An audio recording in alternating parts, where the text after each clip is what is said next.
Yeah, I know Japanese football really well, and a lot of the players we'll see tonight, the majority got their starts in the J League, where I was managing. And look, I've always rated Japanese football really highly. I think I kind of once made a statement: if ever a country outside of Europe and South America do actually win a World Cup, you know, they'd be one of the ones I'd be looking at because of the progress they've made.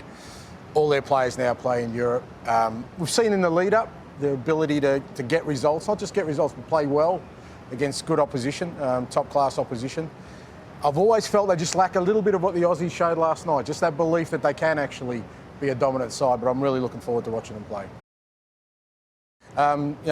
Kubo and Daisen Maeda were part of that group that I managed back then, so it's great to see their progress. And what is it on the belief side that you think they lack? Is that as a nation or just this particular team? I think as a nation, I think they see themselves as a developing nation. They've had a real clear plan about what they want to do. They've got this famous 100-year vision for their football that they're following meticulously. And I always said, look, you know what, you're not at year 20, you're at year 60.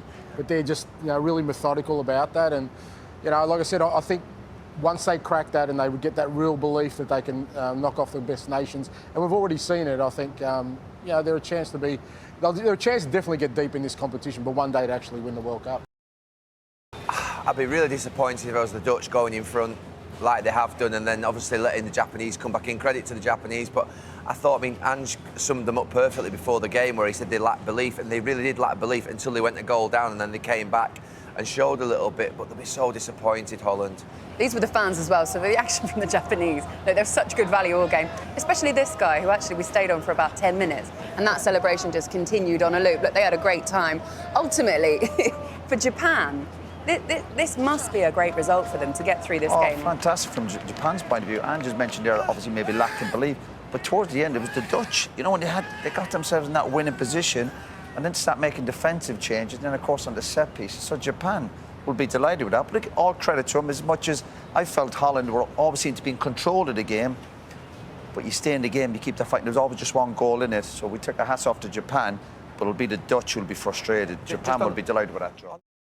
The equaliser, in a way, in the second half, sort of came out of nowhere for Japan because they didn't seem to have woken up at that point. Yeah, look, it's my frustration that, you know, every time they went a goal down, all of a sudden you saw the capabilities they had, a lot more positive on the ball, and, you know, they all of a sudden started asking the Netherlands questions. And have a look at this as well. This is from the Japanese bench, and perhaps a little bit of timekeeping here. How clever are they here? Ange, have a look at what they're doing. Their timekeeping is good, fantastic. I just wish they had something up there that says, you know what, just be a bit more brave and play a bit more to their capabilities.